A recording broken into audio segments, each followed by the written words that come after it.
My name is Taylor Jozefowicz, and my study is called The Effects of a Self-Monitoring Intervention on a Child's Off-Task Behavior. So self-monitoring can be defined as a technique that is used to monitor and self-record one's behavior in hopes of changing or gaining control over that behavior. Some common behaviors that people target in the classroom are on-task behavior, accuracy, and productivity. On-task behavior can be defined as a student actively doing their work. Accuracy is where a student gets answers right, and productivity can be described as how many problems that a student completes over a set period of time. To track these behaviors, individuals have to use some specific procedures to complete the process.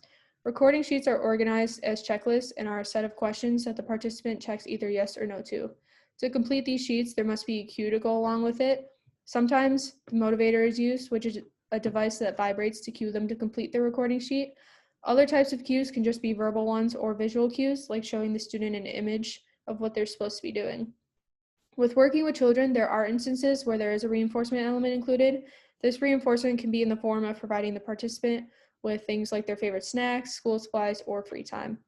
In my study, I focused on implementing a self-monitoring technique consisting of a self-recording sheet and a visual cue to improve on-task behavior, adding a reinforcement element as well since the participant was very young and can't self-reinforce properly.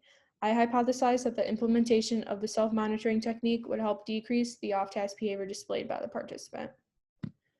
So my participant in my study was a 6-year-old male student who had concerns from the teachers regarding his ability to stay on task. He frequently talked to his neighbors, got out of his seat, and was very easily distracted. The research was done in an after-school program that was designed for children from kindergarten through high school. Every day, the children arrived at the program and were given access to supervised free time, followed by organized classroom activities like art, educational computer time, or controlled educational activities like reading. The research design was an A-B design, with the A phase being baseline and B phase being the intervention phase. The independent variable was the implementation of the self-monitoring intervention, which involved a chart that the participant would either circle a smiley face or frowning face regarding his behavior at the given moment, and that's shown there on the right.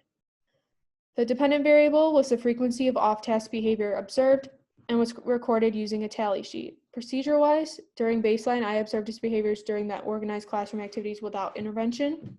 And during the intervention phase, I would show him the visual image of what his behavior should look like first, followed by briefly teaching him how to use the sheet. The participant then attended the classroom time and would be reminded every 3 minutes over a 30-minute session to complete the sheet. While this was happening, I observed and counted the frequency of off-task behavior displayed by the student, as well as keeping track of how many times I had to prompt him after marking the incorrect behavior, such as displaying off-task behavior, but then circling a smiley face on his sheet. Once the session was done, he returned the sheet to me and was given a small reward if he had actually accurately recorded his behavior at least 3 times during the session, and then he carried on with his day. So here's the graph corresponding with the data I collected. It shows the frequency of off-task behaviors displayed by the participant during a 30-minute observation period over 5 baseline sessions and 5 intervention sessions. The mean frequency of off-task behavior during baseline was 19 with a standard deviation of 1.22, while the mean dropped to 12 during intervention with a standard deviation of 3.08. The range for baseline was 18 to 22, and for intervention it was 9 to 16. The data was quite stable and a negative trend line was observed. There were no overlapping data points between baseline and intervention data either. Since the frequency was recorded over a set period of time, I was able to convert the data into a rate of off-task behavior for each session. The average rate for baseline was 1 off-task behavior displayed per 1.57 minutes, and it increased to every 2.5 minutes during intervention. I also had to report the agreement percentage for how often the participants' markings matched mine, and the average for that was 82%, but the range was 70 to 90% over 5 intervention sessions. Overall, the data supported the main hypothesis that the technique would help decrease off-task behavior and is consistent with past research. The mean number of off-task behaviors dropped from 19 to 12 after the sheet was introduced, and that showed the effectiveness of the technique in helping him change his behavior.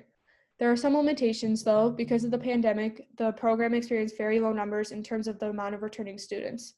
The class sizes were very small, and that made it less representative of true class sizes that the student used to experience. This led to less possible distractions towards the participant. There was also times where the implementation of the intervention was interrupted due to exposure to the coronavirus to both myself and the program. The program had to shut down, and I was unable to provide intervention to the participant multiple times. Another limitation was that the participant did not reach 100% accuracy in completing the recording sheet. This could cause some of the findings to be uncertain since there was not one time where he 100% accurately marked his behavior. There are some strengths, though. The participant was seen to be more productive in his work, and he was able to do it more efficiently than before. He expressed to me that he enjoyed using the technique and he loved working with me as well. I observed the participant's overall happiness and motivation to increase too. Future research should look to expand the knowledge of self-monitoring in younger populations to better understand the effectiveness of this technique in very young children. In conclusion, there was a noticeable improvement in the frequency of off-task behaviors displayed by the participant from before and after the intervention. This study showed the simplicity of the technique and that it can be used in very young populations to help improve behaviors in the classroom.